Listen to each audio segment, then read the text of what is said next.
time for Type 40 Live, an early edition to kick off your geeky week.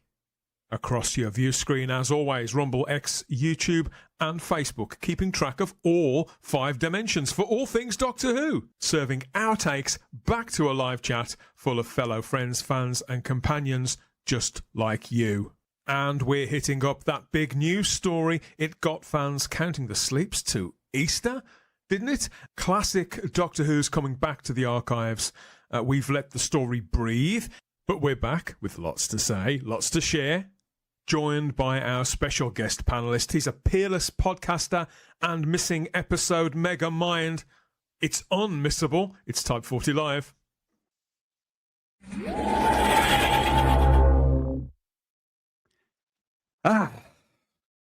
Hello. Ooh. Someone needs to turn the lights up and maybe the thermostat too. All of a sudden it's got a bit parky, hasn't it? What a weekend. What a 3 days, 4 days. It's all getting a bit, blurry and unclear in my mind. I think this should iron out some creases, fill in a few blanks, get us all talking some more. Doctor Who has suddenly exploded, hasn't it? Hello. I'm Dan Hadley, Birmingham's king of the geeks. We'll find out who you are in a moment or two, whether you've been here before or you are a new traveller. We've got a lot to cover over the next however long. I've been looking forward to this. I can't wait to find out what they've got to say. And you have too, of course, in the live chat. So drop us some comments. Let us know what's on your mind, how you're feeling, and if you're still experiencing the buzz, that unique buzz and the fuzz, the warm fuzz associated even with classic Doctor Who, our happy place, happiest of places, and specifically this time, 1965 for reasons. And all of that. I've got some crewmates to bring in if they are sober-ish. Sober and sobered by our news. First of all, yes, she's back again. Charlotte Shields. Here we Hello, are. everybody. It doesn't seem like 5 minutes since we were last here, does it? No, and it's been a crazy couple of hours. It's more than a couple, but it feels like we've gone back to crazy time a little bit in a good way. But it is, like I said, Doctor Who is suddenly on the news. It was sort of everywhere a little bit again. The switch gets thrown really quickly in Doctor Who, doesn't it? It goes from being very, very quiet to particularly noisy. This time, though, I think it was a very kind of... The noise was sort of a chorus, more so. So it's going to be a bit more pleasurable, I think. But you can't please all the people all the time. I've no doubt there's some griping that's going to be had by some of us out there, but every time I feel a little bit low, I go right back here.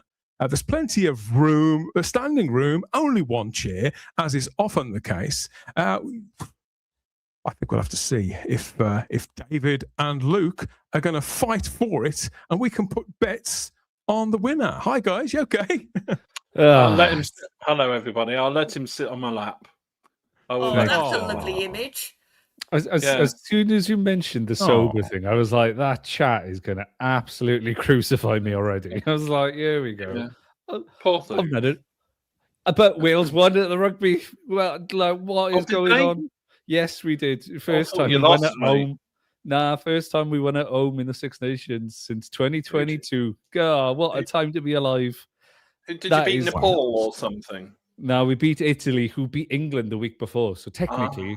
we're better than England. So there we go. I don't think it works like that, but no, it does. That's exactly how it works.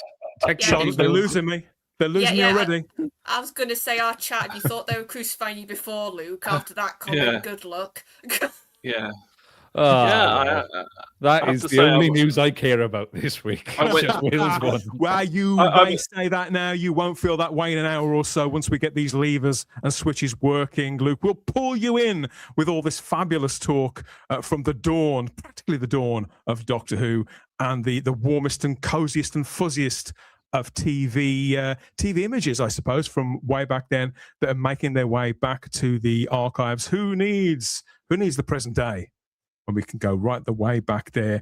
Okay, yes, so everybody's been talking about this, of course. It's hit the mainstream media, and the geek press is positively afire with talk of it awe. Every time a big news story breaks like this, we never really know ultimately where the cards are going to lie. And this one is still sort of breaking, isn't it? Most big moments in Doctor Who history, I suppose, we do sort of experience them all together in real time, don't we? And some of the experiences are going to be shared, and others are going to be unique to us, I suppose, depending on sort of what era could be our favourite and how we relate to one another and all that. Now, of course, so we're all waiting. Well, some of us are waiting for the next Doctor Who Christmas special, which should be here at Christmas, but you never know in this day and age. But we can leave all that behind, telly and the digital age, to get back to film. Film is fabulous, so I hear.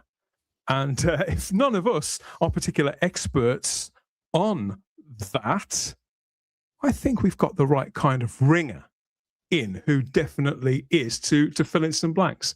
Okay, so everybody in the live chat is already full of enthusiasm, and there's lots of opinions out there too. We'll connect with you guys when we can. We'll sort of pick up with that as we move along, because we've got a very specific destination in mind. Our guest is probably one of the most distinctive and knowledgeable voices on this matter in hand and the big news story that's been breaking this week. You may have heard his voice on his long-running podcast. I'm not quite sure how long he's been doing that. We'll find out when I bring in the host of the Missing Episodes podcast here on Type-40 Live for the very first time. Welcome, everybody, Tim Burrows. Hey! Hello, folks. Hello. I was worried Tim. where you were. Hello, Tim.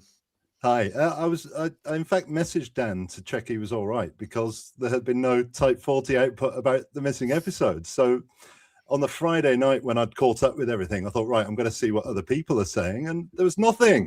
There was nothing. So I was worried Dan had a car crash or something. He's gone under a bus. Yeah, they only had the nerve to break this story within a couple of hours of our last live stream. I mean, you'd think they could have run it past us first. Yeah. How was your weekend?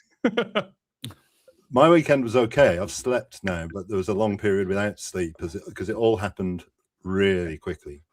I'm in Kent, so I went to Leicester on the Tuesday afternoon. Didn't sleep much on the Tuesday night, and then the brilliant day happened, which I'm sure we'll talk about on the Wednesday. And then Wednesday night, because I was very privileged to have a bit of notice on all this, Wednesday night we recorded what I put out on the Friday morning, and then I can't edit video for Toffee, so that took me all night and all day to do. And I was just about to go to sleep on the Thursday night thinking, right, set the alarm for 6, be ready. And the news broke at midnight. So I just got caught up with everyone's excitement then. And yeah, what a day, what a couple of days. It was amazing. So it's safe to say you've been in the eye of the storm. The Missing Episodes podcast, of course, you're concerned largely with things that happened in the past on that, aren't you? Sort of confined to the 60s and the 70s. And what I like about your podcast, first of all, it's the title. There's no fat on that, is there? The Missing Episodes podcast. How long have you been fronting that now, Tim? Oh, we've done maybe about 3 or 4 years. It's been occasional, on and off. But yeah, there was a gap in the market. I wanted to do a podcast, and I thought, well, no one's doing one called that, so that's guaranteed. You know, you could put out an hour of white noise with Missing Episodes on it, and people would tune in. So yeah, about 3 years. I think with the last regular episode we did was episode 18, Underwater Menace, maybe 19. Yeah. And we've had some specials as well. So one of the great joys has been being able to chart the rise and now success in Doctor Who terms anyway of Film is Fabulous. And that just came about as a byproduct of the podcast. So yeah, it's been a real treat. And indeed that's why I was very lucky to get involved on Wednesday, because Film is Fabulous aren't Doctor Who people. They're not even TV enthusiasts really.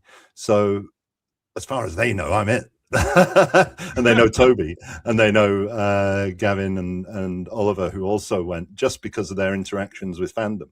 So I've been very, very lucky. But yeah, we've done 3 podcasts. We've done 2 interviews with them. One when they were just about to start. John Franklin, John Clancy, and Paul Venezes was on there. And then in October, they wanted to, clarify a comment that they made in their Facebook comments to say there are several Doctor Who's out there, which was great. And I really enjoyed your coverage of it, by the way. Thank you. It was very, very balanced and measured and correct, if there is a correct take, but you know how it can go. And then, got the call 2 weeks ago. The call started with, "Are you sitting down, Tim?" And I was sat here, and I can't remember the phone call itself. I know the detail of the call, but I just can't remember the call because I was trying to take it all in. And it sounds like the last 14 or 15 days has been just a whirl that's gone past like something out of the Matrix, when Neo goes flying through the Well, it's been a real privilege, but it's been bloody difficult because I've got really good friends through Doctor Who, and I've not been able to say anything. So I had to sort of rewind myself to a former self that didn't know that this stuff was going on, and kept talking about the myth makers to everyone because I'm really passionate about the myth makers. That's the thing, isn't it? Because as a podcaster, you're a communicator. We like to talk. That's why we buy these microphones and things like that. We've got big gobs, so it's sort of counterintuitive in many respects. Yeah, indeed. Yeah, but I could vent. I mean, I phoned my mum, and she gamely feigned interest for about 45 seconds before moving on to, you're going to get your hair cut or whatever. Was the 1960s always your favourite era of Doctor Who? It's always been my favourite era, full stop. Growing up, 60s films, 60s music. So yeah, it has really. I mean, I'm really quite proper Doctor Who for me. Really finished at the Smugglers. So I've always enjoyed the 60s. I've always found it magical. Growing up, well, I was in that golden era where you didn't really have a doctor growing up. You had Baker and McCoy on the TV, but then the VHSs were coming out, and that was a voyage of discovery every month or every couple of months when they came out. So I've always been fascinated, but the older I've got and the grumpier I've got, I've really more just focused really on black and white. Plus, I love Pertwee, and I love half of Tom Baker. I don't watch Davo at all. There's no time for it, I'm afraid. Sacrilege, Charlotte. Are you hearing this? I know. I'm sorry, Charlotte. I just find it a bit dry. I was going to say, it's okay, Tim. One of my favourite Doctor classic-wise is Troughton. And so that's the era I love to watch when it's black and white. Yeah. Oh.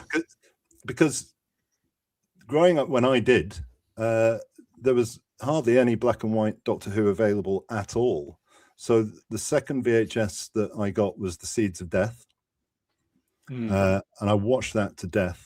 But I remember I got it on a Christmas day, and my granddad was sat watching it, and he was doing what we don't want anyone else to do, and why we don't show classic Who to our non-Who friends. He was giggling along at all the cheap effects and whatnot. So I never watched Doctor Who with my family again after that. So yeah, I mean, I'm all consumed by 60s Who now. I'm just fascinated by it. So if you're a 60s guy generally, you sort of, if you're like me, I kind of did feel for a long time like I was born too late, weirdly. So you'd have always have been interested in what Film is Fabulous are doing anyway. Then in their remit to sort of to preserve and to restore and to protect and to further the legacy of the people, not just the people who starred in old film and television, but those who made it and those who collected it in the decades in between since. Yeah, indeed. I mean, they're not interested in Doctor Who at all or television. Their interest is in preserving the celluloid on its own terms. They're big about film collectors. They believe that a film collection represents the life of the collector. They're totally respectful of film collectors. And it just so happens that they know there's missing TV and they know there's a need for it. And so aren't we lucky? They're just, oh, it's just brilliant. I'm so in love with them. They're just volunteers doing this, and they're aware there's missing TV. So if they find it, they'll return it to the copyright holder. End of story. And then they'll get on with what they're really interested in, which is film collecting and film collections. And it's just such a good news story. And we get it for free. I get the impression that it's partly a celebration of our culture, our heritage, if you like, as well as that a longing, I suppose, for a bygone era and an analog way of doing things. I love a gadget. Of course I do. And Luke, you've got all the various kit that you use to make films, but you're fascinated too, aren't you, by how things used to be done? So this is something that will never not be of value to people that come along. So preserving it in the way that Film is Fabulous are doing, it's so worthwhile. Yeah, absolutely. They're doing an amazing job. And I know they've been hounded recently with XYZ, but what they're doing is invaluable to the history of not just of UK TV, but film in general. Like, it deserves to be kept there, archived, and if they can find a missing episode, brilliant. But outside of that, what they're doing is they're preserving what we made for like the future generation. I think it's absolutely incredible what they're doing. Because it's equipment too, isn't it? It's the kind of the hardware. That's that side of the heritage as well. Yeah, and it's also like we're learning now because of Dalek Master Plans is, okay, the film was processed in a very different way to what we assumed it would be, because I think those were the cutting copies. And not a lot was known about that process. So instantly these 2 episodes have changed what we thought that process was back of that. So it's really? So you're always learning, and that's what these 2 episodes have found out, is that process wasn't what we originally thought it was. How exciting. It's been a wonderful few days, probably one of the most wonderful in about 12 years now, I think, David. We're going to be covering as much of it as we can, covering up, but I want to remind you, if you're new here, there's lots more here on the playlists. There's our original conversation about Film is Fabulous, when all of this story first started to break around October time, when we first started to hear whispers. So we came on and we talked about it then as well. And all our other regular news reports, deep dives, and celebration event shows to hit up the playlists for more from us. And you're bound to find something, whether even Peter Davison fans will find something to enjoy in that little lot. There's the Type 40 podcast too, across all major podcatchers, and our home feed at type40.podbean.com. New episodes recorded and on the way. So make sure you're following and have your ears ready. This is Type 40 Live, Rumble, X, YouTube, and Facebook, starting off the week with the story everybody's been asking us about. What, you should have seen my phone the other day. Bzz, bzz. It was going bzz, bzz. It wasn't even anything to do with me, but we'll get to some of that, answer some of those questions, fill in some blanks, I don't doubt. But first of all, let's have a quick word with him. Now, I suggest you start watching Type 40, because I can't. I've got to watch this little blighter. The job for... I'll have less of that from you, thank you very much. Know your place. Know your place. Look, if I have to run up a flight of stairs, you come and find me. I'll be in the lift. That's going to the bottom of the floor, then. Keep watching Type 40. There's good chaps.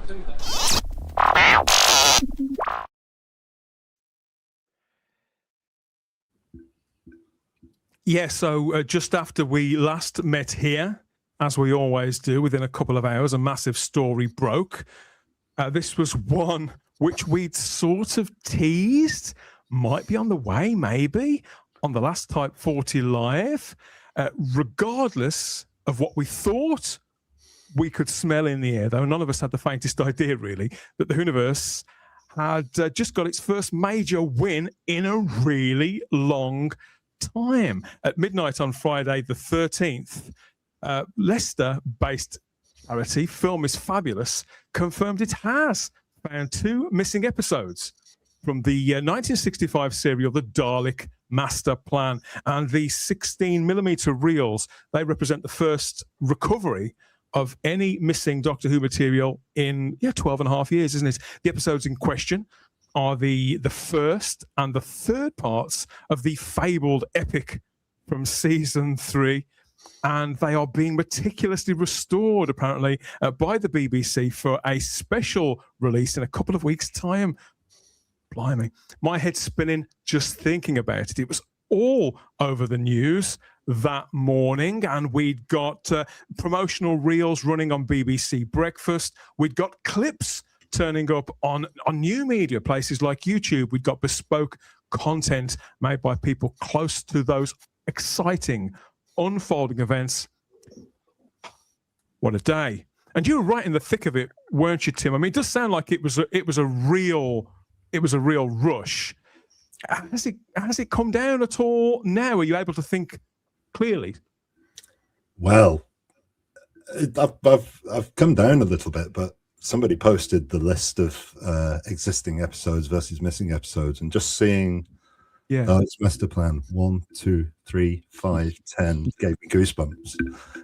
It's just so nice. It's so good, and it's happened really quickly. And internationally, it might not be seen on the 4th, but a lot of us will see it on the 4th, and it's just a lovely shared moment for everyone, isn't it?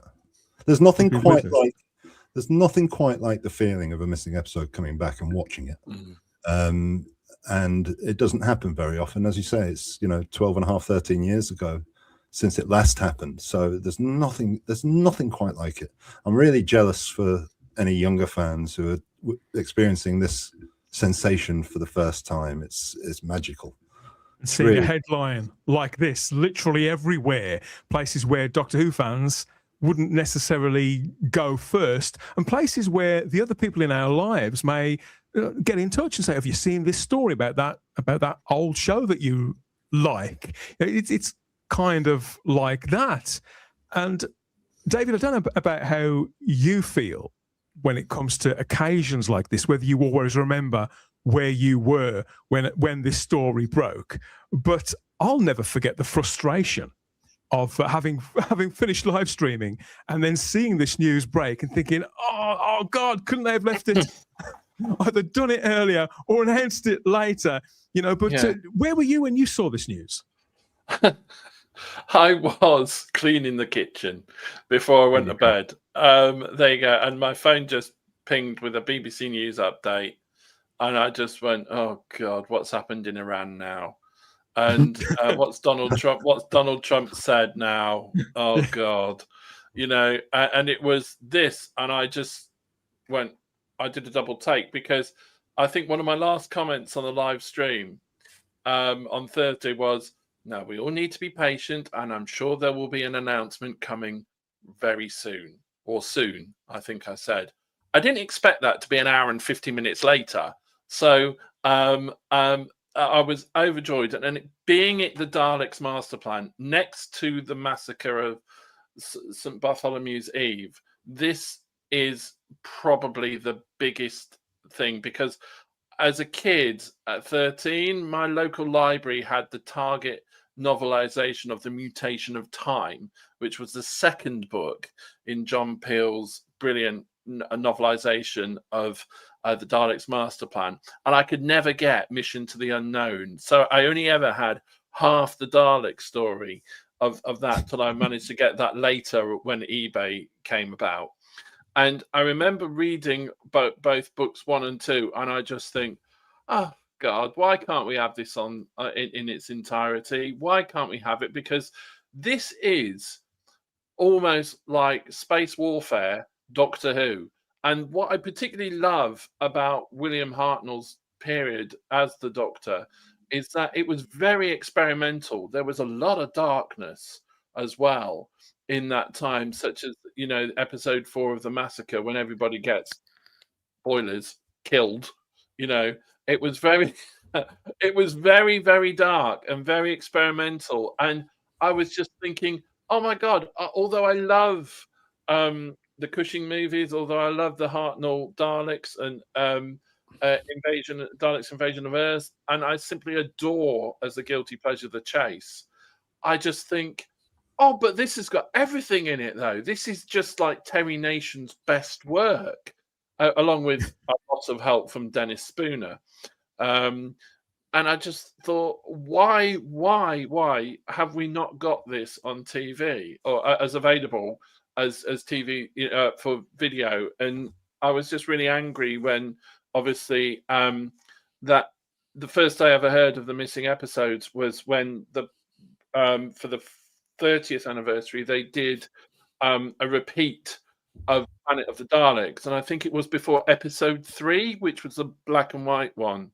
Back then, they did a sort of little featurette on missing episodes, and that was the first time I sort of really understood that we had a massive gap in the archive of Doctor Who. But then I read furthermore, and that it was not just a massive gap in Doctor Who, but a massive gap in films, in comedy, like not only but also with Peter Cook and Dudley Moore and the Likely Lads and Dad's Army, and that it's a story purge, this terrible purge where they just threw it out. Yeah, and it's a story. We all know the ins and outs of how we got where we are by now, don't we? The sorry saga, Tim, of how the episodes got lost, missing, whatever you want to call it, in the first place. But it never gets, despite what we tell ourselves, it never really gets any easier to process, because it's again, it seems to make no sense. It always hits that same scar tissue.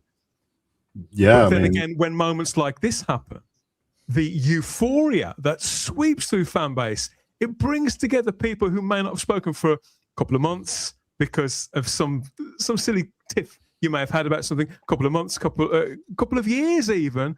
Have you heard? And it goes around like that. It's every single time. It's so seductive. You heard the joy there in David's voice. Oh, because I had the book and I saw the thing and I made that experience is pretty universal in my experience. What's yours? Absolutely, it's just brilliant. I mean, don't forget though, with archiving, Doctor Who is really well off. There's 95 missing out of 200 and odd. There are shows from the 60s and 50s of which there is nothing, because nothing was kept practically, apart from the odd example which the BFI salvaged and kept as examples of the art or whatever. There's very, very little left. So even though we're missing 90 odd, we're extraordinarily fortunate as Doctor Who fans to have what we have, and even more fortunate that it was such a well-loved show that 2 or 3 or 4 people took audio recordings off air by breaking open their television and wiring in a recorder. So we're very, very fortunate. But I guess that's quite a risky thing to do, wasn't it? To try indeed. MacGyver your television set in those days, because there were big things, big heavy things with some serious kit inside and lots of exposed parts. Yeah, sure. And so we've had our appetites whetted for the last 20-30 years of these things have been found, and we're very fortunate again in that we have a lot of the paperwork, so we can piece it together. So there is an interest. I don't want all the missing episodes back straight away, because I love listening to people talk about what it would have looked like. And I love talking to people who watch them and they've got these flickering childhood memories of little bits of business that went on and stuff like that. So I think it's really fascinating not having some, obviously, because I do a podcast about it. But yeah, and when it comes back, I mean, everybody just, I mean, I never looked at it like that. If suddenly everything appeared, it would be an embarrassment. It'd be an embarrassment of riches. Yeah. It'd be like when Netflix or Amazon Prime, Luke, insist on dropping a whole season of something in one day, and there's always that one person at work or a family member who has the day off work or something and watches it all, and then texts you and tells you what happens. We'd have that problem, wouldn't we? This is 2 episodes of season 3 that have been returned. So it's The Nightmare Begins and The Devil's Planet, episodes 1 and 3 of the Dalek Master Plan, both written by Terry Nation. Very evocative titles. And obviously, we've had the telesnaps. We've had reconstructions. Just lately, we've had moving reconstructions. So these episodes have been gradually sort of staggering back to life and sort of existing in the corners, depending on how we sort of want to make contact with the stories again, rediscover them again. On the printed page for people who still go back to those Target books in hard copy or as audio books, there's a version of this for everyone, but nothing is ever going to beat having those original recordings, original performances and interpretations of material like this. So this all came from a private collector whose identity remains completely anonymous, which is kind of even more romantic. I love all that stuff. And the expression that we've heard, Tim, is that it was in with an eclectic collection of other films around different topics entirely. I mean, is that quite commonplace with where film of any kind may be discovered? It would be not necessarily in a box of jumble, but sort of unsorted and, if not unloved, kind of uncared for, unmaintained. I mean, what's the general rule of thumb with that? Well, I think anyone who has several thousand cans of film is going to have unless you live in a mansion, you're going to have storage issues.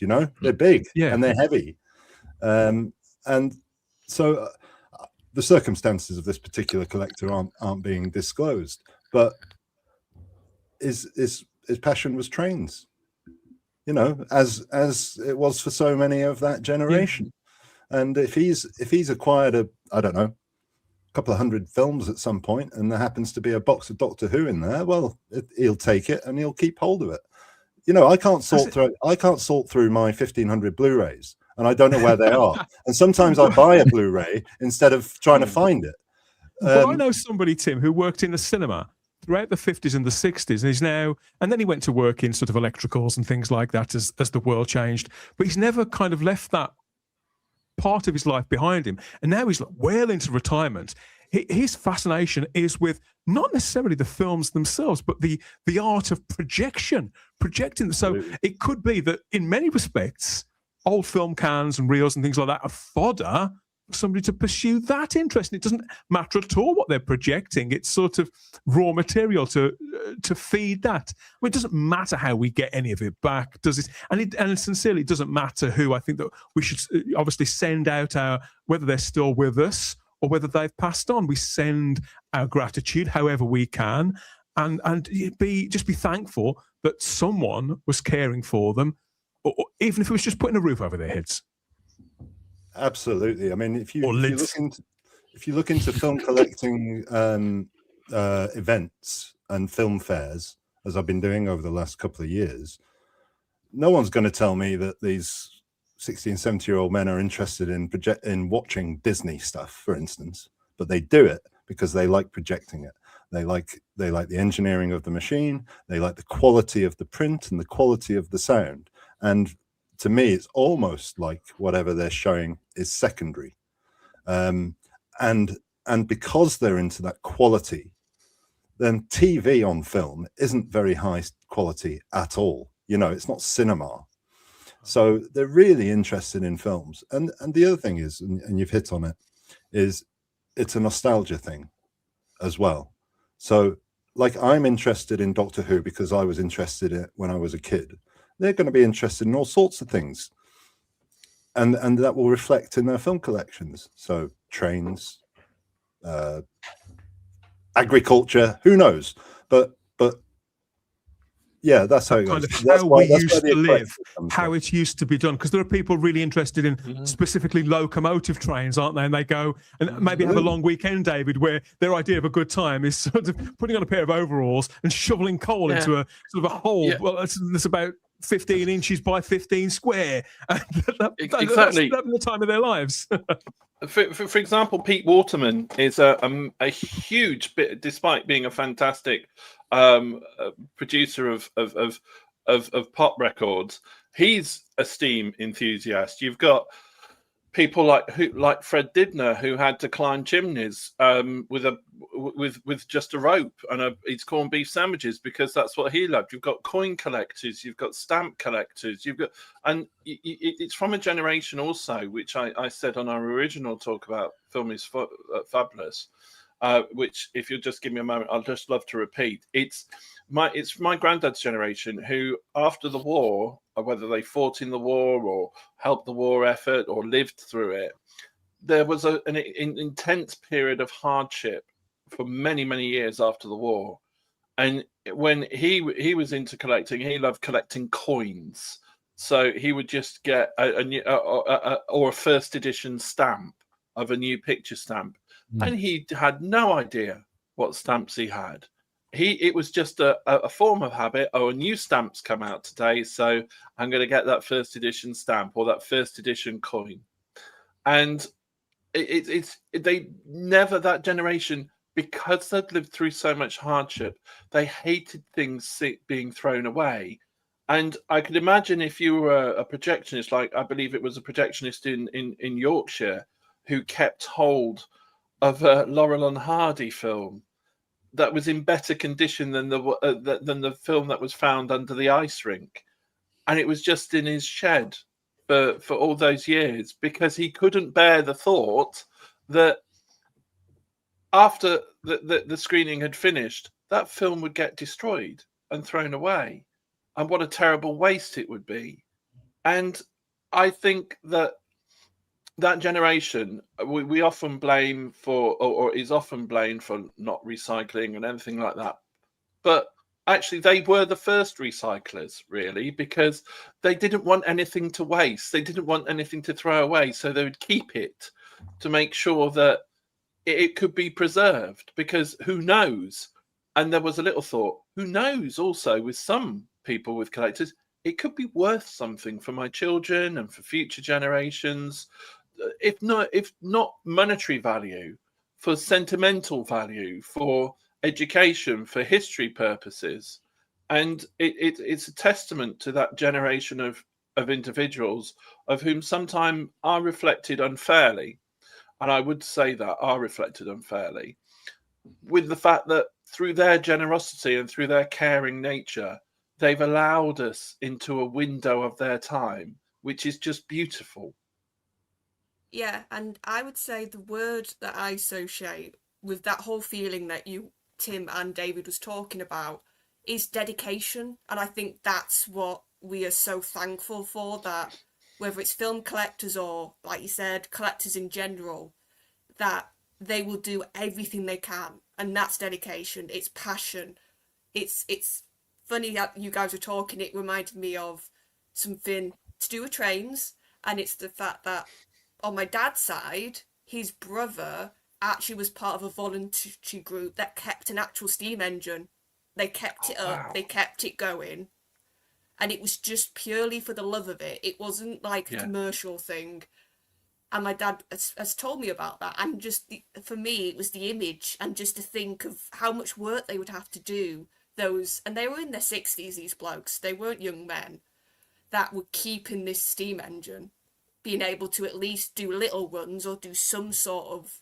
And Charlotte, like it's probably attached to childhood, the way that they felt when they were a child. They either always wanted to do that, they had some sort of experience that was really intoxicating, even if they saw one from a distance. And I think that when it comes to television and to Doctor Who, it's obviously being targeted at children, and you only ever had that sort of one chance to see it, really, and then they all went away. They all disappeared through the cracks history. And the children of the time never really, I suppose they barely ever thought there could be an opportunity whereby they could see them again. They lived in memories all that time in between. And those, the heroes of childhood are the ones I think that endear for the longest, and they're the ones we're the fondest of and the most dedicated to see brand new images of one's childhood heroes now, which we are seeing images from these 2 episodes appearing all across media. At the BBC have dropped some brand new clips just today.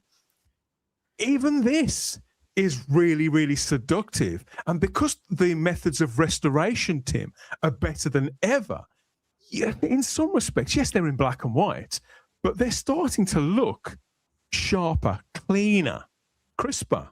And we can get into them and see more detail than ever before. So it is almost, if it doesn't look like they were made yesterday, it maybe looks like they were made the day before yesterday. So I just love all this imagery that's appearing now, and the way that it's all being, I don't know if marketed is the right expression. I get the impression actually, one of the things that I've found most refreshing about this last few days is that there's been actually no talk about monetary exploitation of them at all, as regards, you know, Blu-ray, Steelbook, blah, blah, blah, blah, blah, box set, all this. It's all been, no, we're going to put these on the iPlayer, we're going to have a big old screening, and we're going to drop some clips, and we're going to share, we're going to ride this joy, and we're going to share it with you. It's been a remix of an experience that we've had a few times before, but this time I don't know, it just feels a bit more personal. Was that by design? Was that something you were privy to, or was it the nature of it being through Film is Fabulous, which is obviously a registered charity? Well, first of all, just looking at those 4 images, that is exactly what William Hartnell does. He knows he's got a close-up coming, and he's going to do stuff with his face. Look at that. Isn't that amazing? It's wonderful. Your imagination can't possibly come up with things. I know. Like this. I've been very lucky. I've seen these episodes, and there's lots of that stuff. And, you know, Hartnell's having his moment, so he's going to do stuff with his face. Isn't it brilliant?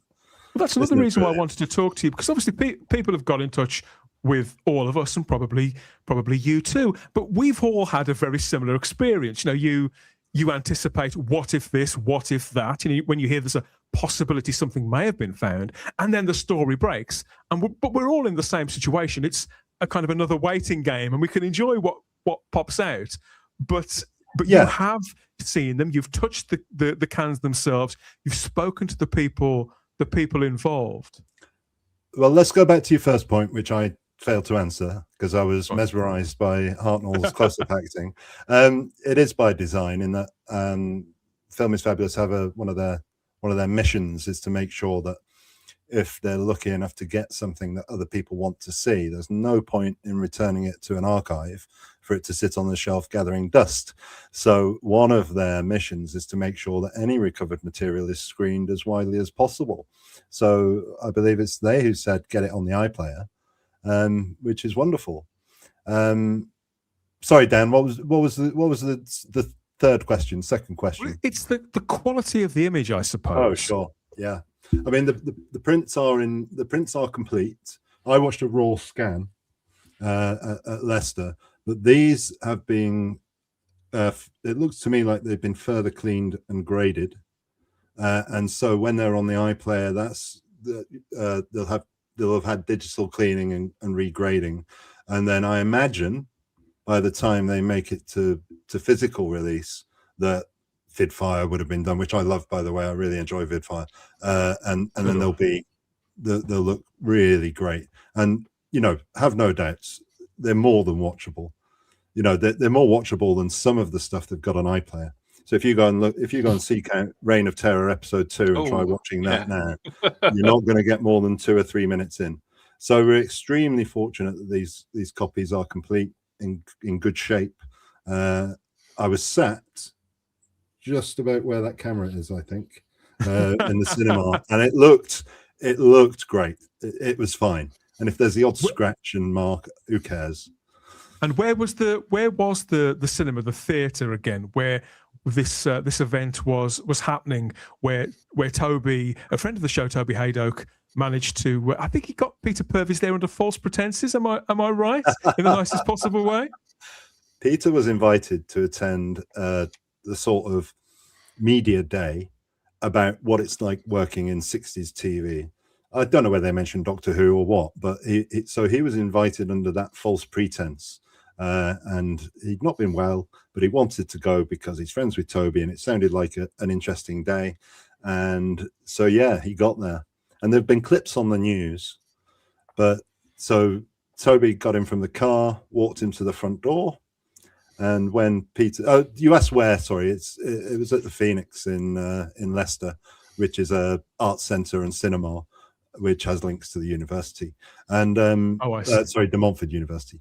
And so anyway, Toby got Peter to the front door and said, "I'm afraid I've got you under false pretenses. We've found one missing episode," and it's and you can see on the news footage Peter's face like, "Oh," and then when he said it's episode 1 of the Daleks' master plan, his face lit up.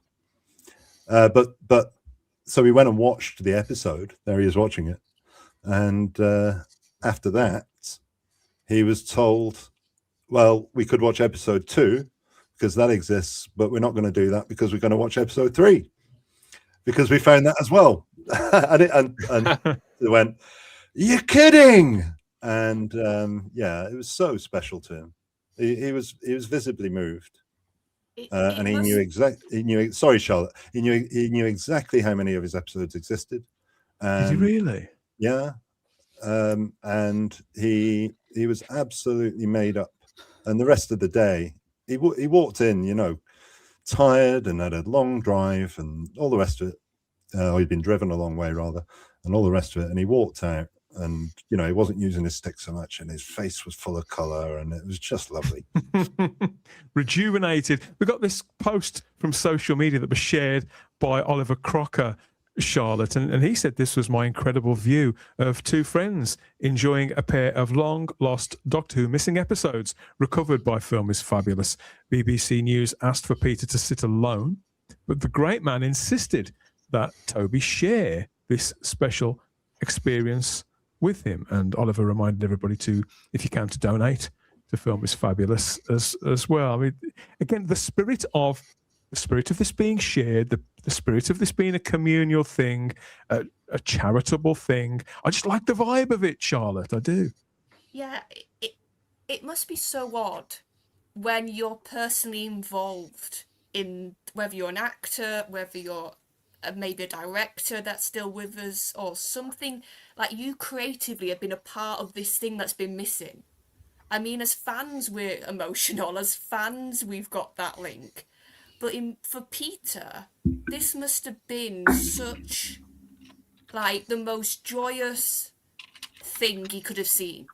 And I think that's what we all love, that we said we had that fan experience, we had that shared, but then we could see how much it meant to Peter.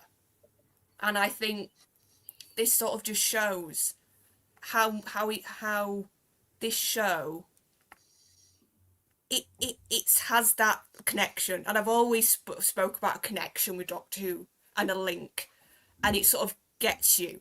And I think these last couple of days have been the perfect example of that. Like you said, that we've had this feeling in the air for a while because of Film is Fabulous, because of their statements and how careful they were, but they were clearly hinting that something's coming. And it's sort of been odd for me because the last time any episodes came about, I wasn't part of the online fandom. I was just watching it at home. And I was sort of quite singular in my experience with Doctor Who. I had like a couple of mates, but that was it. But now I'm a part of the online. Now I've got Type 14, you guys in the chat, and loads of people. So to be part of that now with a missing episode, I get it more, I think. And that's what this has taught me, which has been lovely. I understand more because I've been part of the community for these couple of days. And to sort of have that message that night and to think, God, in a couple of weeks, I can watch a missing episode for the first time and have that. Also, I've watched more classic now. I understand classic better. So now I have the context better. So that's why a couple of people said to me, "Have you watched the clips?" And I've said, "No, I want to watch the episodes." I'm the same. I haven't watched the clips that have come out today because they're putting out extra clips, and there's also the stories continue to evolve as well. We've got a further statement that's been put out by Film is Fabulous today as well, addressing other matters. So it's a case, okay, I'm running to sort of keep up with this a little bit, Luke. I mean, what's your experience been like with your friend circle, with your filmmaker friends, with the Doctor Who fans, which I know that you communicate with on a daily basis? Has it been sort of largely the same, or are you planning your watch party already and deciding what you're going to be drinking, that kind of thing at Easter?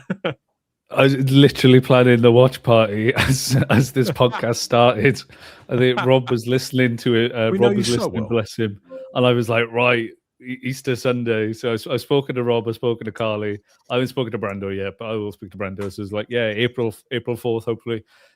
We'll get around and watch like 3 episodes back to back of Dalek's Master Plan. Like how cool is that? And it's so nice to see like the entirety of fandom is like all positive, and this is good news, and everyone's just being very nice and everyone's very happy, and it's like, oh wow, this is a rarity, and it's so nice to experience it. And I can't wait. April 4th is going to be a special one. Because we've been talking about on Type 40 Live, we've been talking about Film is Fabulous since they launched, which I think, Tim, was in 2023, something like that. And I remember it first seeing a kind of proto version of the logo, and there was a press release about what they intended to do and how they intended to do it, and it was very broad. It didn't fixate on Doctor Who in any way, but it made our radar, and we decided to showcase it, to cover it, and just keep an eye on what was going on. I don't even think that Sue Malden was involved then. I can't quite remember. She was in early, yeah. She was, but there were enough people in the equation where you think, okay, the people who are speaking here, clearly there's a kinship of sorts there. And I think that kind of instinct that I've got as well for just old TV and old movies, that was in the mix too. But just in the back of my mind, of course, there was that glimmer, thinking, well, this could be a road back to Luke planning a watch party for something that could turn up again after 6 decades. It could. But it hasn't.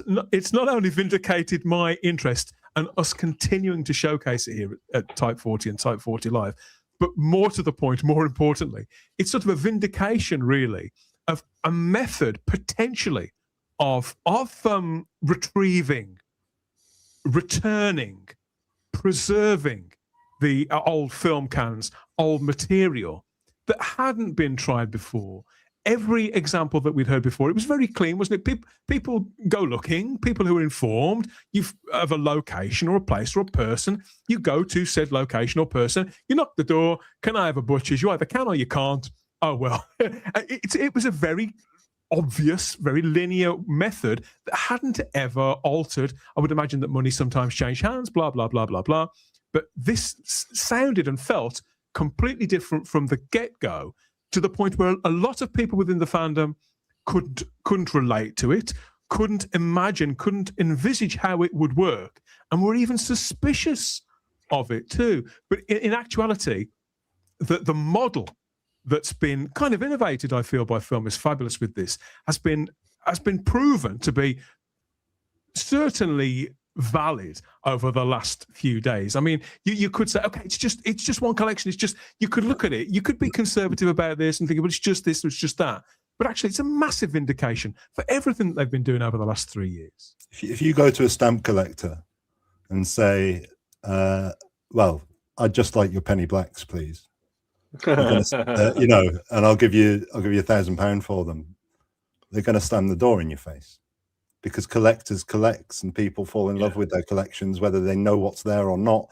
So it's obviously the right approach, and it's not. There's a human story here as well, in that they help the families of collectors who have died. So they're treading the line as well, negotiating grief and all that kind of thing, and. They've just placed themselves perfectly. But again, they're not about returning material to the archive. They're about preserving the film and making sure that if there's a huge film collection of John Wayne Westerns, Yeah. That those films can be enjoyed by somebody else. That's their main thing. Redistribute. Keep the hobby. Their motivation isn't even keeping the hobby alive, but they're keeping the celluloid going. And then just because they might have a couple of bits of TV on film and they might just be missing, then they know where to send it. So it's just marvelous. Could I just go back to something you're asking Charlotte about, and Oliver Wake, because there's something else which I've not spoken about and I'd like to. So Oliver Wake is sorry, not Oliver Wake. I know too many Olivers. Oliver Crocker. Oliver Crocker is a TV historian, as is Oliver Wake. But Oliver Crocker is a TV historian. And so he interviewed Peter for a forthcoming piece that will go up on Film is Fabulous. But what Oliver did, which made Peter's day even more special, is he dug out a load of reviews from when Peter was an actor that Peter had never heard before.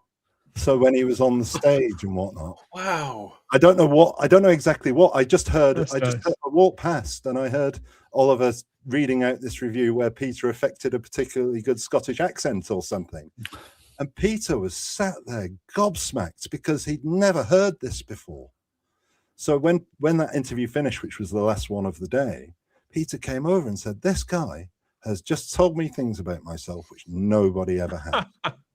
Because Peter left acting, not through choice, but he got a presenting gig and then became, one of the most famous presenters in the UK.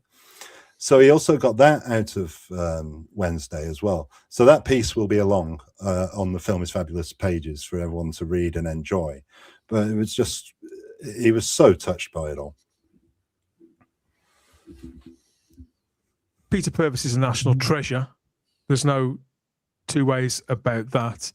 I can't remember how long he was on Blue Peter for, how long he was associated with Crufts for, and Kickstart and everything else. And yet it's kind of come full circle for Peter Purves, I feel, David. I think that a great many people now associate him as much with Doctor Who, whereas it has been sort of forgotten a little by the mainstream. When the tabloids were kind of running the national consciousness and deciding what people remembered, who they remembered, and what they were remembered for. Even though Peter Purves, I've never met Peter. Sarah went to his, I think he did some sort of one-man show or one-man talk last year, and she came back with some fabulous pictures of meeting the guy and said how funny he was, how engaged he was, how proud he was of the work. But even so, when you see clips like that, which have come out over the last few days, it's so obvious that kind of we recognize it in one another, don't we, as human beings? Just, again, the same joy that we feel. He clearly feels that too, as well as the pride of being associated with the show in the first place, the fact it still means something to people, and then the personal victory of being able to see something again, which he probably thought that he wouldn't ever. Even if he saw it, he might not have even seen it go out when it was originally broadcast. Because as I understand it, this thing was barely sold. It was certainly never repeated. And do you think, well, the odds just stack up against anybody ever seeing this again, Luke? The magic of it all, it's so much more than the 46, 47 minutes worth of material in the cans. Yeah, it just goes to show that what Film is Fabulous is doing is an invaluable service. And so it's all power to them, and how grateful everyone should be to them for what they're doing. And as you said, they're not going out actively looking. If something pops up, then absolutely. But all this stuff needs to be kept and archived. And what Film and Fabulous is doing is a testament to them. And look, you can see how much it means to people as well. You can see how much it means to fandom, how much it means to Peter as well. Like, this is, it's just a nice feel good story, isn't it? It's like, there's nothing like, this is. Yeah. This is In fact, what they're doing is more than fabulous. But I suppose Film is more than Fabulous wouldn't scan as well, but because to be able to.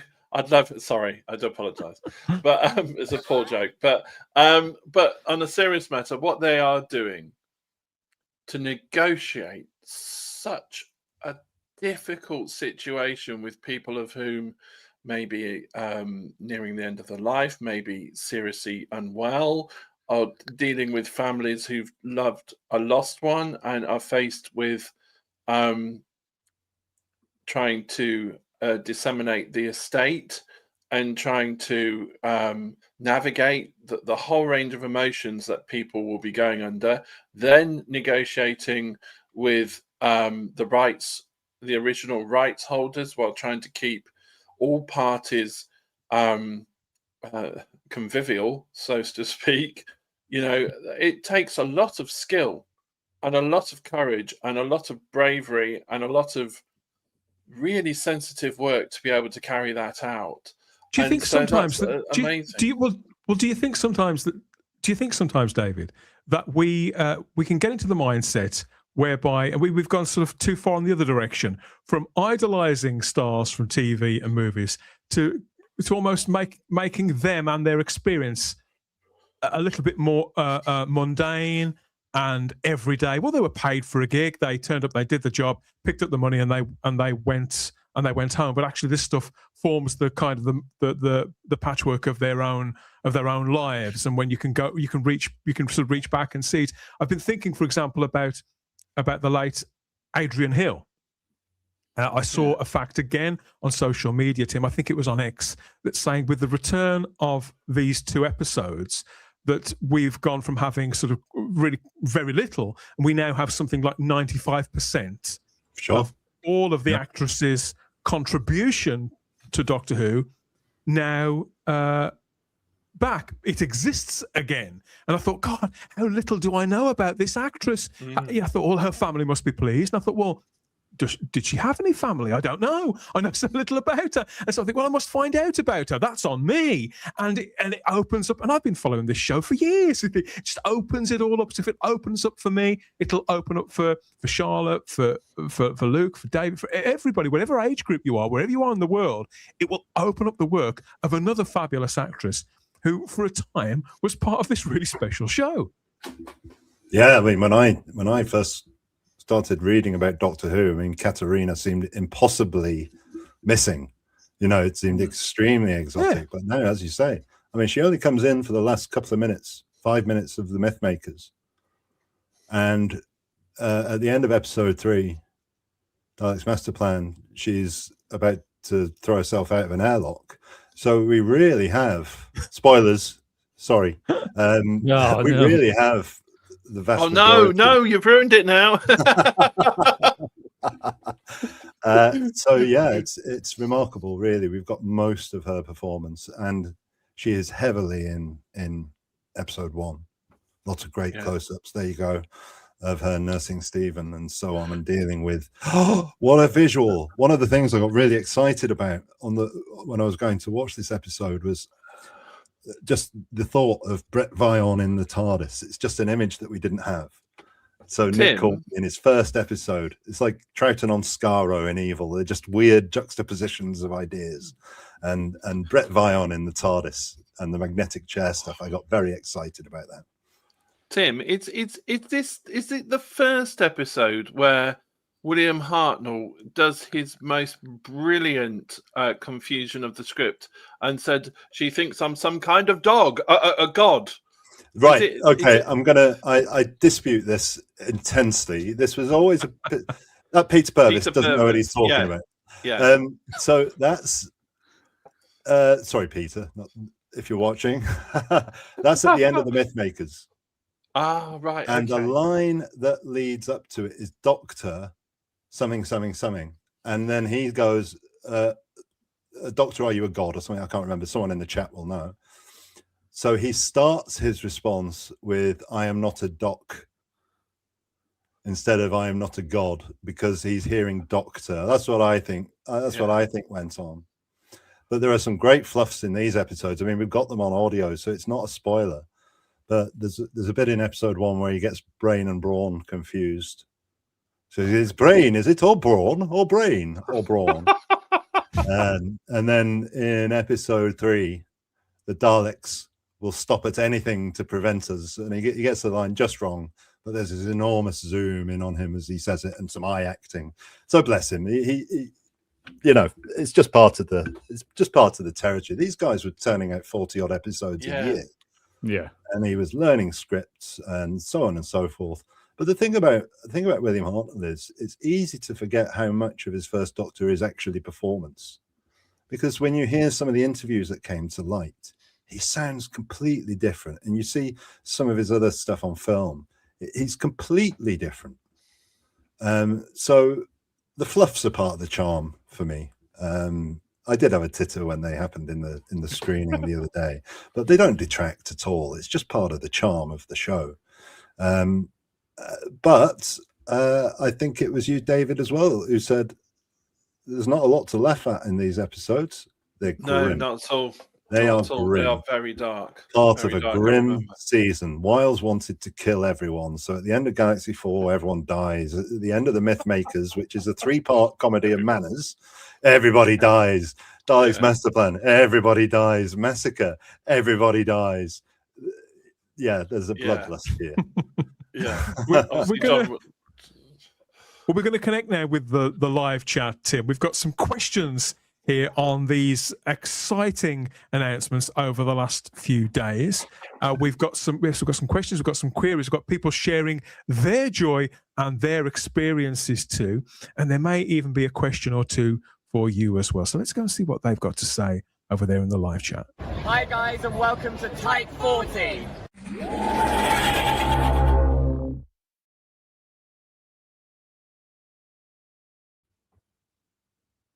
Yes, we have it all. We have a range of commentary here from everybody on YouTube, Rumble, Facebook, and X, including words of wisdom like this from Funky, who simply says that collectors love to collect, not necessarily the content itself.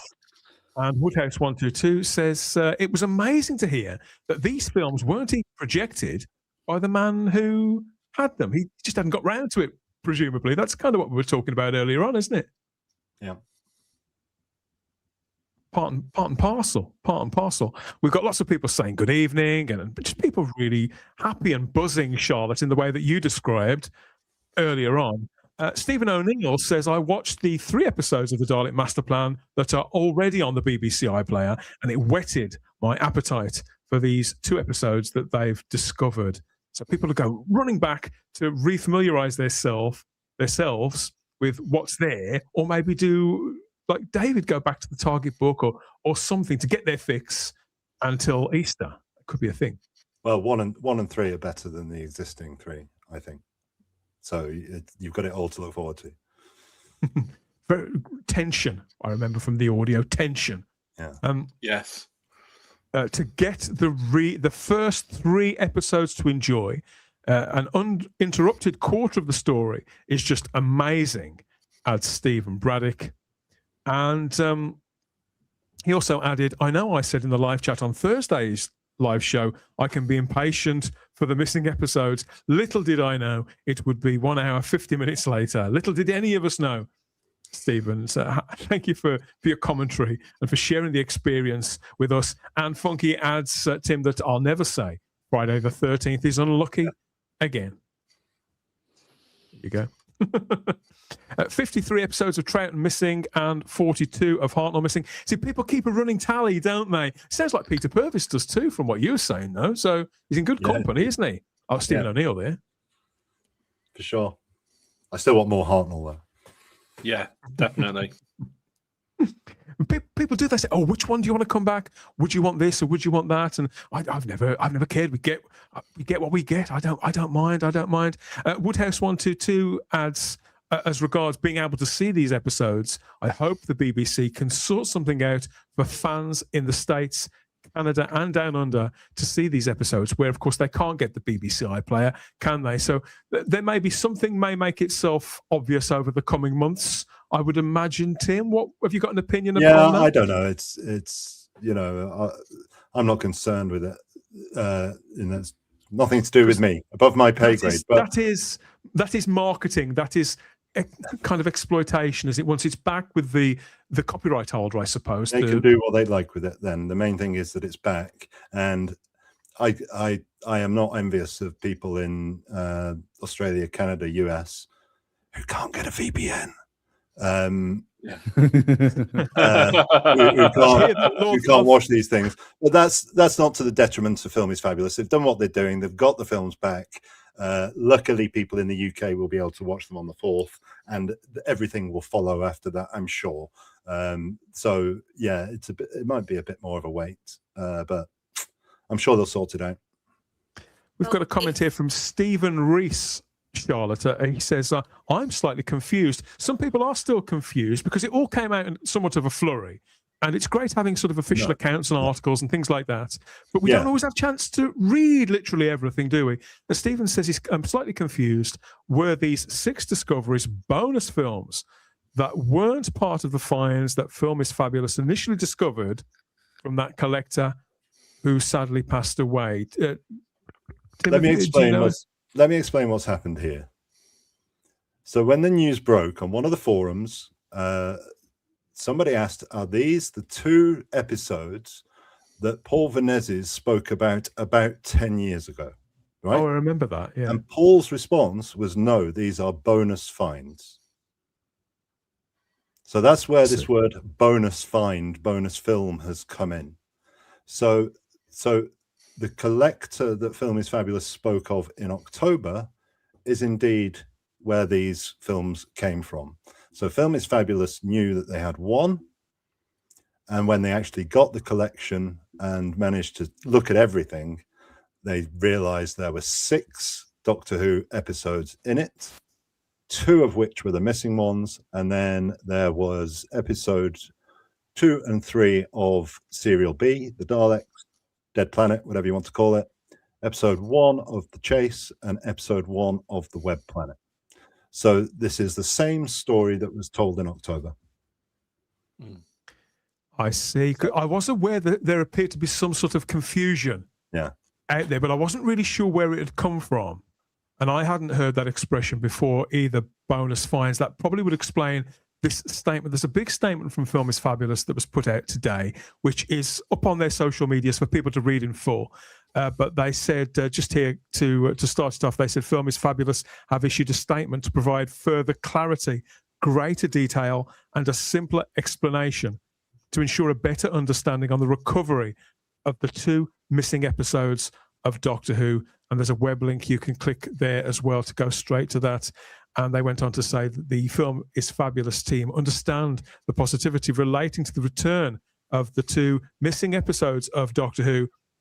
However, we ask our followers to refrain from emailing unless it's absolutely necessary. So they could have been inundated with people who they could have questions, I suppose, like Stephen has there, Tim, in the live chat, relatively innocent questions, or it could be from the more intense of our number. Yeah, I mean, I get the enthusiasm. I'm enthusiastic as anyone, but the hundreds and thousands of people who in the last 6 months have written, is there any Doctor Who, every time they've posted, have not made this find come about any quicker.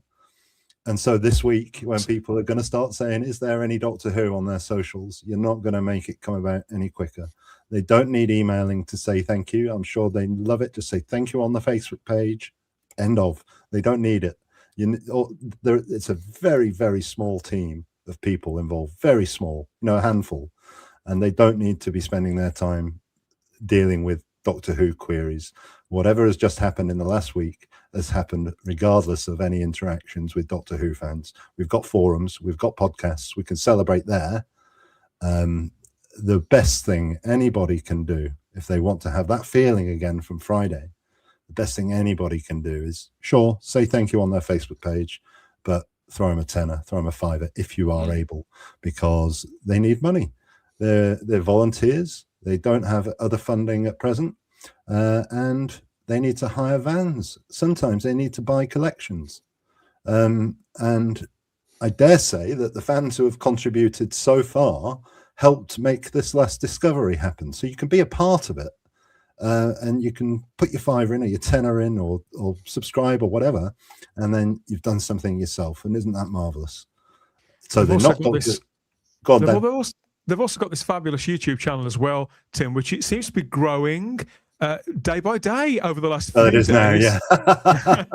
And thankfully, the subscribers, this was really undersubscribed last week, but it is starting to rise. So there's what can people find on there if they haven't been, Tim? Well, in future, I know Film is Fabulous are going to be releasing videos that they've shot of scanning these Doctor Who films and the additional films and other stuff, which will be the technical side to it. Yeah. Oh, I can talk about that in a second. Remind me if I don't say. But these, what they're putting up there at the moment are bits of interviews from other places on the website. I do a bit of interviewing for them, so you might hear my voice now and then on there. Recently, I did it was such a privilege to interview Sue Malden, so that I can see that there on the right hand side, and she talked about with such knowledge about her career at the BBC, and on their webpage that's accompanied by a written interview by Oliver Crocker again. So yeah, I mean, subscribe to everything, but what their main remit, their main charitable remit now is to educate about film collecting and film collectors. So that's what they're going to be doing. They're going to be interviewing film collectors. They're going to be putting up videos of them examining films and so on and so forth. So by all means, subscribe to wherever they are and enjoy their content that they'll be putting out. A little bit of something for everybody, it sounds like, which is the way, I suppose, to get as many eyes on your channel as possible. Yeah, our job as Doctor Who fans is to bankroll them to do what they want. Basically, that's why they find that's what they get out of finding a Doctor Who. They get grateful Doctor Who fans to bankroll their operation. That's how I'm looking at it. Anyway, cash cows. Nothing more than cash cows, Charlotte. It's awful. Well, I tell you what also has been nice to see with the last couple of days. It feels like there's a real team, and it's not just Film is Fabulous. The fact that they've obviously done the hard work, they've done the graft, they've done the negotiation, but the fact that the BBC now is clearly putting a lot of effort into, sort of like you said, putting the clips out, doing the cleaning up, the fact that we'll only have to wait a couple of weeks and then we can watch it on the iPlayer. Like, that feels like, for once, actually everybody coming together from the BBC, from film, like Tim was saying, the fans that have been supporting them. And I think that's why this is probably going to carry on having, when they can, these little victories. Because it's not just one person, sort of like the myth before has been, or it's not just a couple. It's now, it feels like a proper collective in every sense, coming together, and all the partners that need to come together, that finally we might get this a little bit more than having to wait every 10 years. That's what the hope is, I think, for Doctor Who fans. But that's what I've also liked to see, the fact that this sort of quick announcement, and then it's like, right, 2 weeks, you can watch it on iPlayer. That's the best world I think we are living in right now. Your head's not going to stop spinning until Easter, is it, Tim? You'll be speaking to this person, speaking to that person. John Mason in the live chat says, it's interesting there seems to be a new avenue open for missing episodes with these cutting copies. This is something else that's passed me by. I mean, you mentioned cutting copies earlier on, Luke, and I sort of let it fly. I tried to give that look as if to say, I know what you're talking about, but I actually have no idea what you're talking about. What was Luke talking about with the cutting copies, Tim? What is this new avenue that John is asking about in the live chat? I'm not a film person, but my understanding is that when the negative, it's the vast majority of Doctor Who was made on videotape, was recorded from studio output onto videotape. There are a few exceptions, such as Space Pirates 2, which was recorded directly onto 35mm film. Anyway, doesn't matter.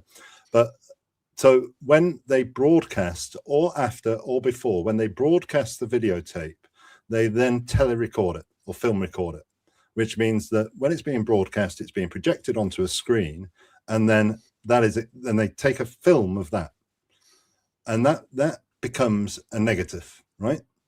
Like a master negative. Now that master negative is going to need cutting, because they need to take the VT clock off at the start. There might be some off locks and things which get caught in there.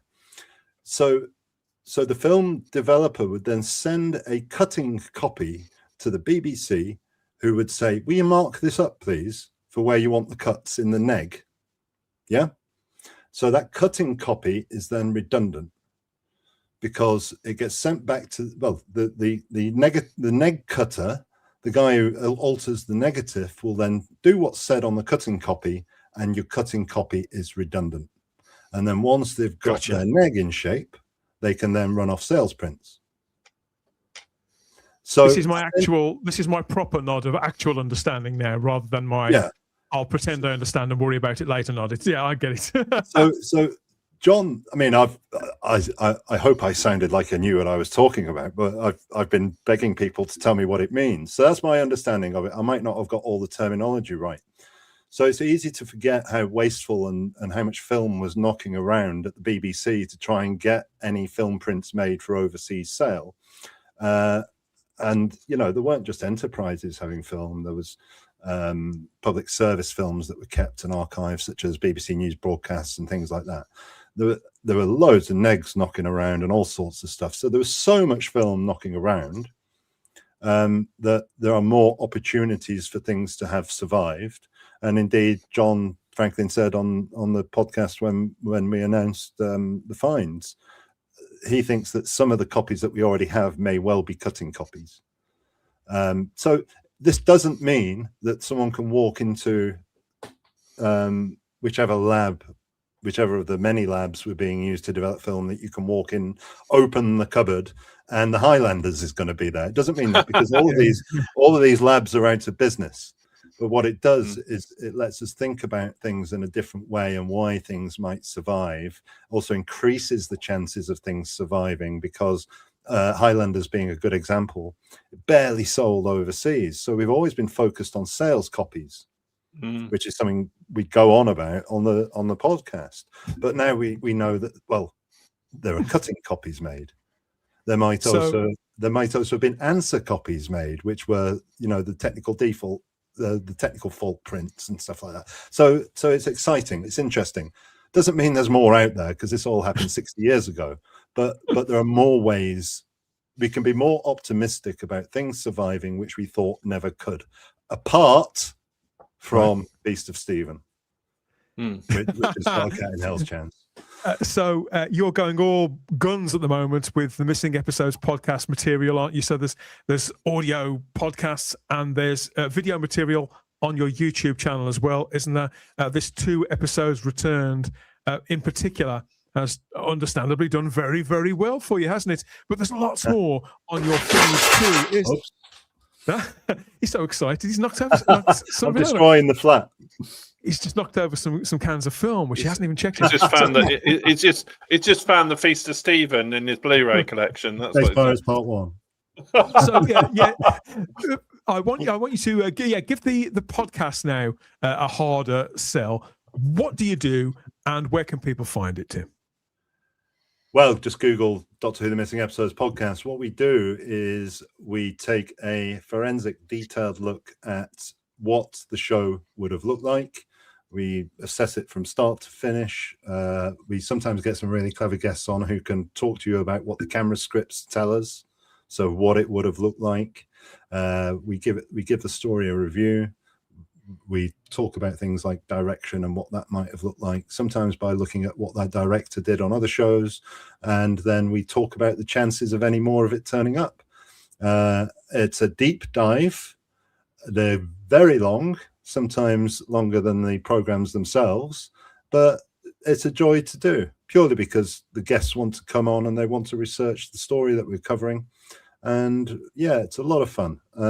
So before these actual finds got in the bloody way, I just put out one about the Underwater Menace. So if you go back on YouTube or find us on Podbean or wherever you listen to your podcasts, there's a deep dive into the Underwater Menace, which was a joy to do.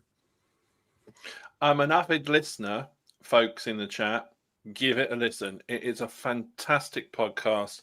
I'm halfway through the 10th Planet episode at the moment, And I, even though I'm only halfway through it, I have learned things about that story and the whole issue around the making of it, and various different retakes or reenactions, episode reprises that I never knew. Okay, so it is, if you're a Doctor Who nut and you love knowing about stuff about those episodes, please give it a listen, because it will frankly teach you stuff that you actually never knew about the program. And I've been, I love it. I think it's brilliant. It can't take away the pain of losing these episodes in the first place, but it can fill in the blanks, make it easier to understand and to process, I suppose, to process the pain and to tide us over, I suppose, until the next sort of whispers of something from somewhere in the world via one avenue or another start to appear, because they do. The talk's never going to go away, is it? Whether it does involve Film is Fabulous or anywhere else, any of the other things that we constantly hear about. I don't think I ever want the talk to go away, Tim, as frustrating as it is, following this path and I suppose enduring, because it's a bit of an endurance test, isn't it? Enduring this sort of challenge to being a Doctor Who fan is part and parcel of it, part of the fun. I don't think you'd have it's it. How I cope with it. I know that I don't. Yes, so it's my coping mechanism for not being able to watch them. Well, I'll find people who can tell me what they were like. That's the coping mechanism right there. It's how I'm dealing with the grief. Hey, listen, folks, I've got to go, but can we just bring up that question about, is there realistically Underwater Menace Part 1 and 4 out there? I can tackle that one. Is there? Where's that? Bear with me. Is that a recent question? That's it's recent. Like 2 or 3 back, Dan. Let me see if I can find who it was. If my laptop wants to work. Yeah, Lipsin. I can't say that username. Lipinski, there we go.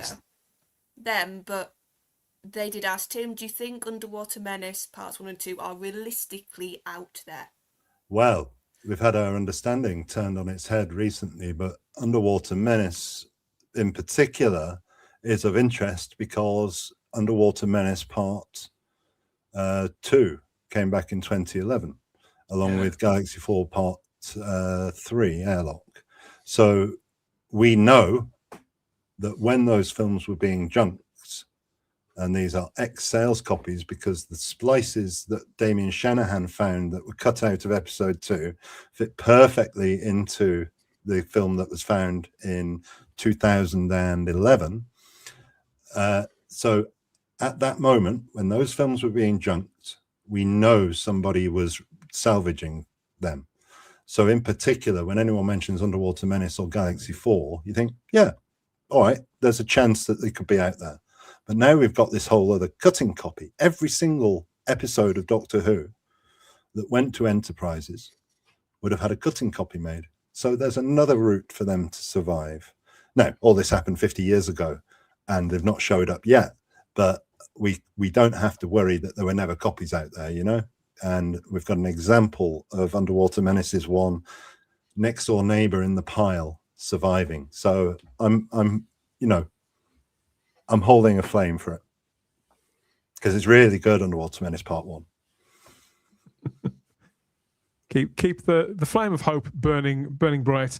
Yeah, we've got lots more questions here in the live chat too, but you are out of time, I know. So yeah, support Film is Fabulous.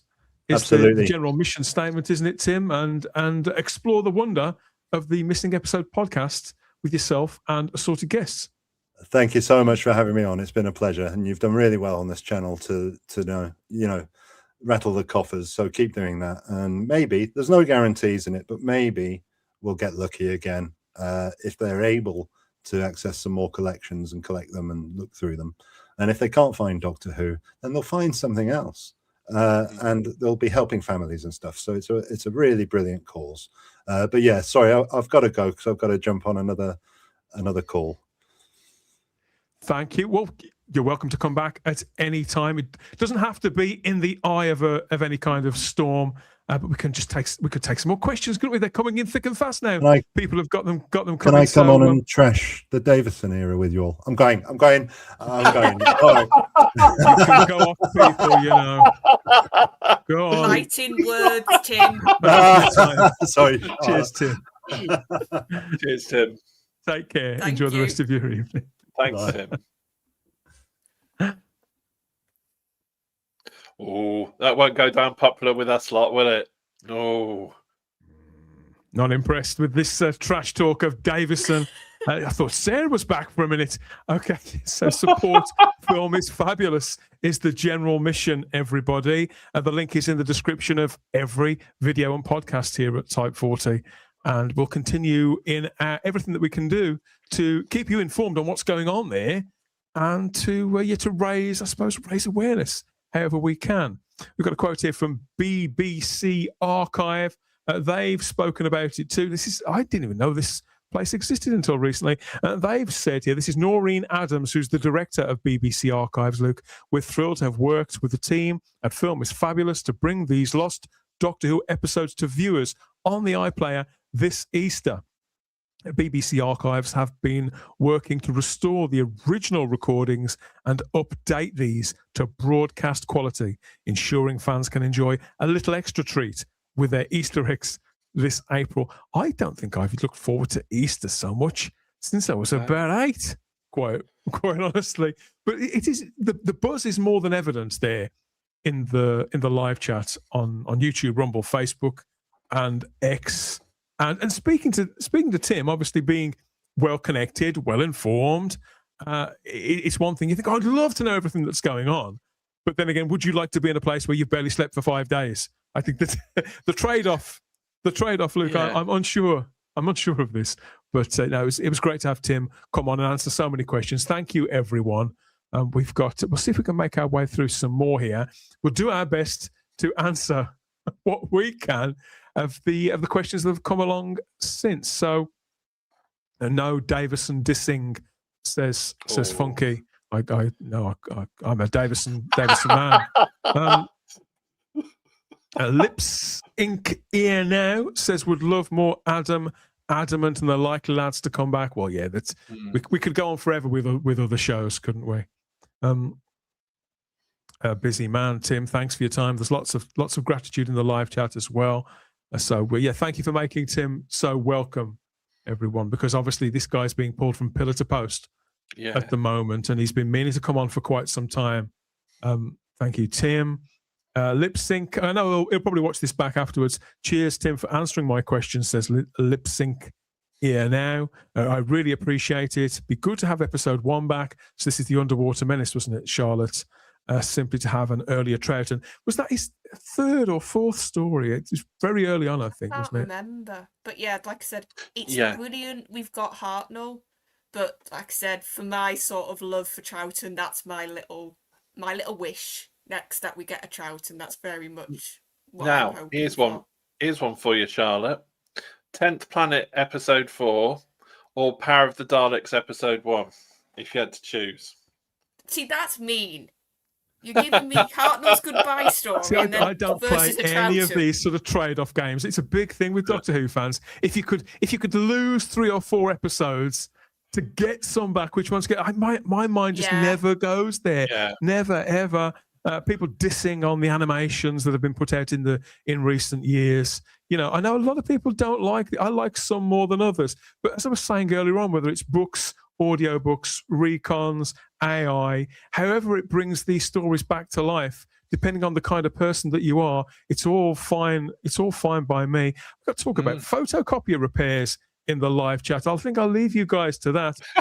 It's absolutely bizarre. We've got Bill Silver says the danger now is that we'll be wanting to hear of new recoveries practically every other month after all of it is really intense, isn't it? And you can see how it could become addictive if you say, well, then there's this and then there's that, and then the people, you know, Tim gave some pretty concise and crystal clear explanations for a couple of the misunderstandings, I think, that have been circulating just in the last couple of days. But again, there's some of us who are commenting along won't accept it. It's no, but this, no, but that, because we get invested in these things and being told cleanly, however warmly, that you're wrong. It doesn't always play well. But you've got a few days to get used to it and to play Tim's words back there as well, including his explanation for the cutting copies, Luke, because I couldn't.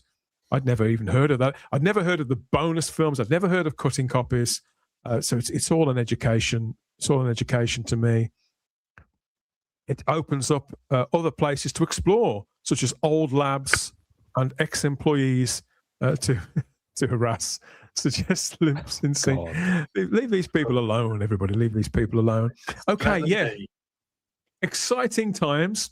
Obviously, we can't say this enough. Support Film is Fabulous if you can. The link is always going to be in the descriptions there. And yeah, Tim's podcast, second to none in its chosen field. Get over there, get it in your ears, and yes, sit back, because I think each one lasts about 3 hours, just as the guy said. So you need to make sure you've got a few hours spare, or maybe a long drive. Right, Bill? Yeah.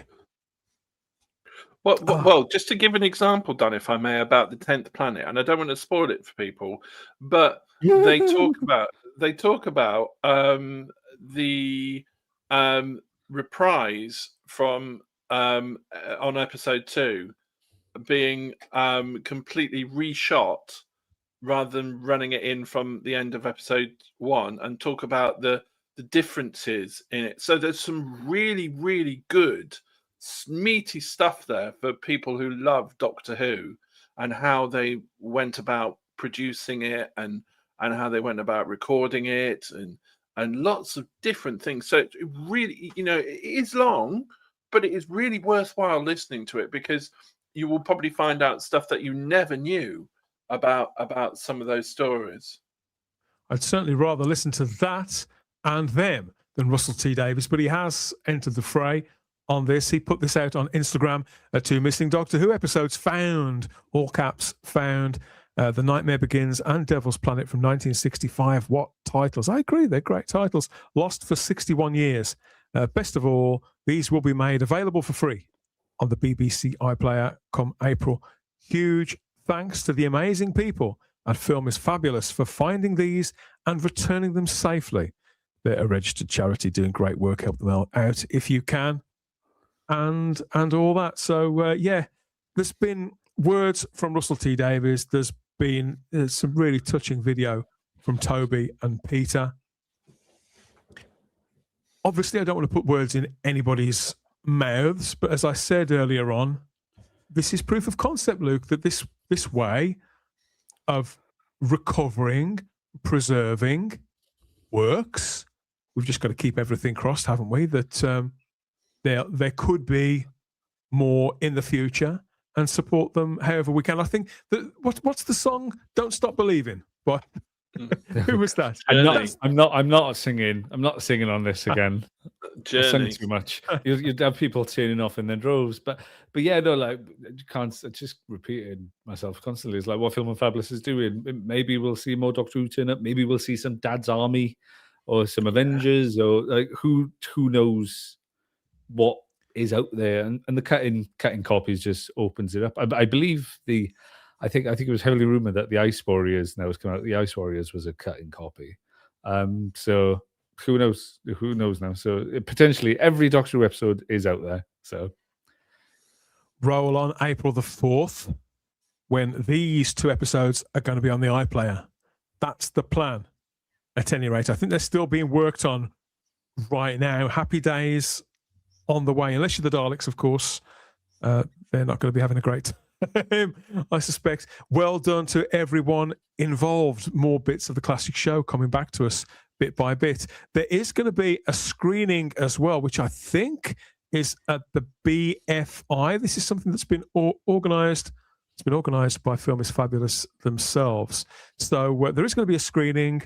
Tickets go on sale tomorrow. That's Tuesday, the 17th of March, 2026, with fuller details published across the social medias for Film is Fabulous, their Facebook page, their X account, wherever it is you follow them. You'll be able to find out some find out some more. So this is going to continue.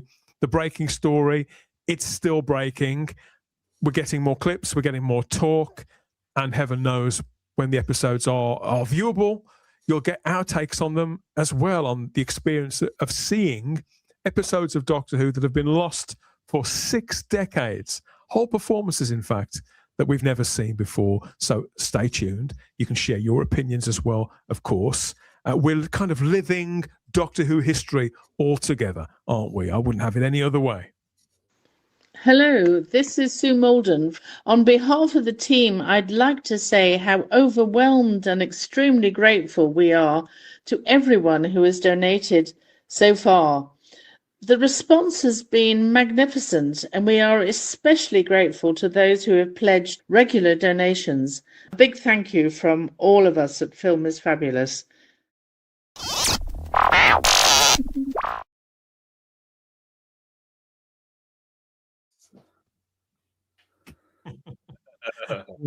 More Tom Fool, everybody, to wrap us up with.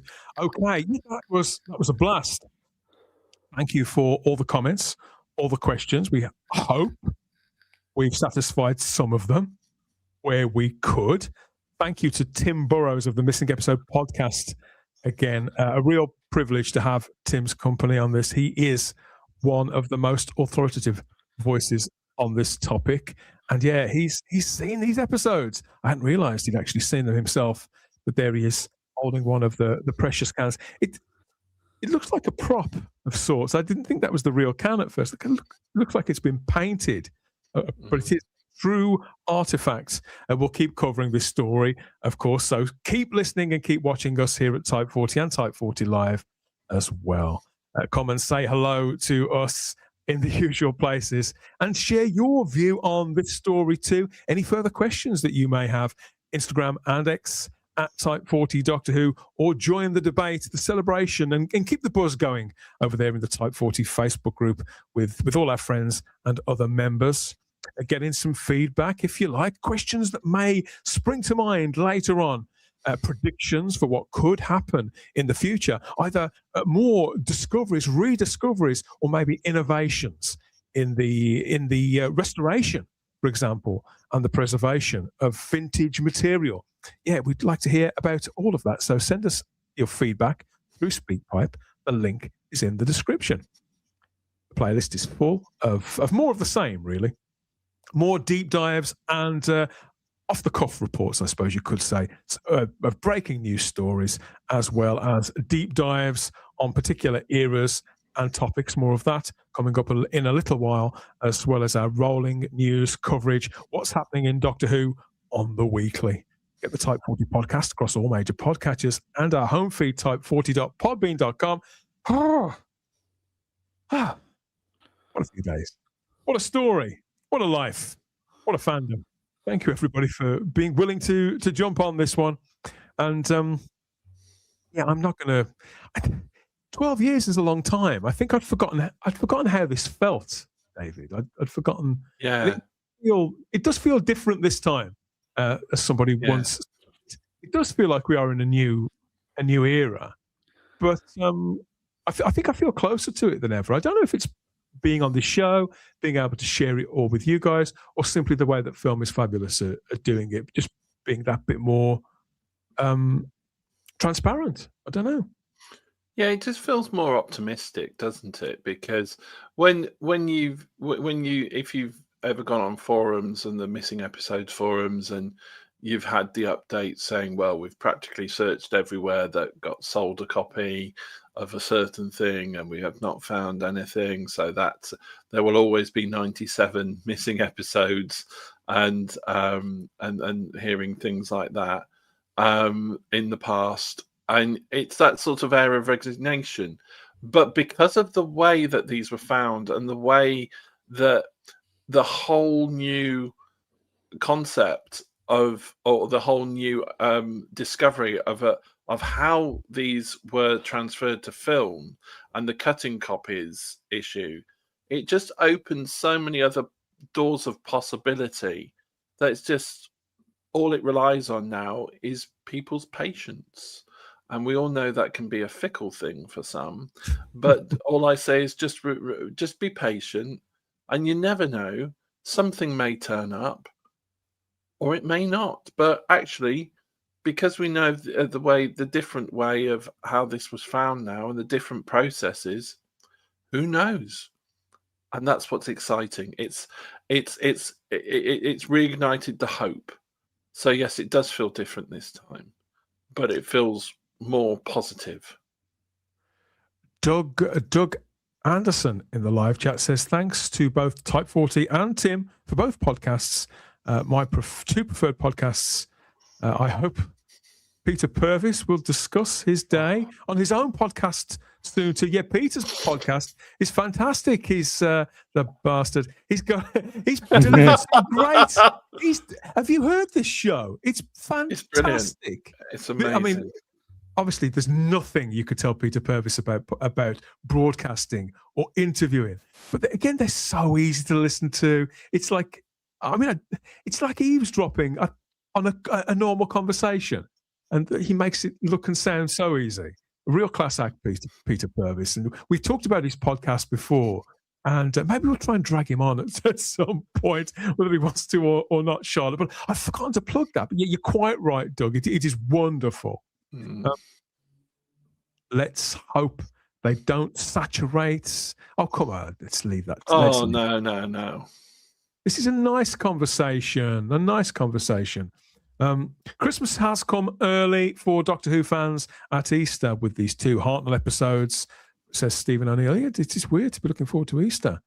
And thank you, Stephen. Yeah, we'll keep on shouting about film. It's fabulous. We will.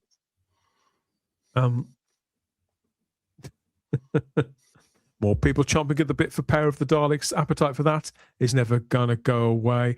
But you'll find somebody who'll champion each and every missing story.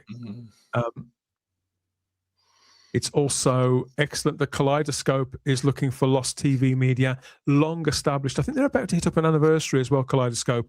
I know Chris a little from Kaleidoscope. What they do is incredible. And maybe we'll try and get them on as well. And let's get everyone on. Yeah, let's just have a massive chat at the same time for like an episode of Gladiators or something. We can have them all fighting. That could be good. The best Royal news Rumble says, "I am your servant," and there's lots more of that. Again, people just buzzing. And Rose Kirby is asking, when will there be physical copies on Blu-ray or DVD? That's all I'm interested in. So there's a lot of us. Rose, I'm the same as you, a physical media warhorse. I think we're just going to have to sit that bit tighter for that bit longer. Just be patient, and it will make itself obvious to us all. Great, well, there's great too fewer conversation, guys. There's 2 fewer episodes to have to animate now for the Daleks Master Plan, aren't there? So, for those animation fans, sorry, I'm just being devil's advocate.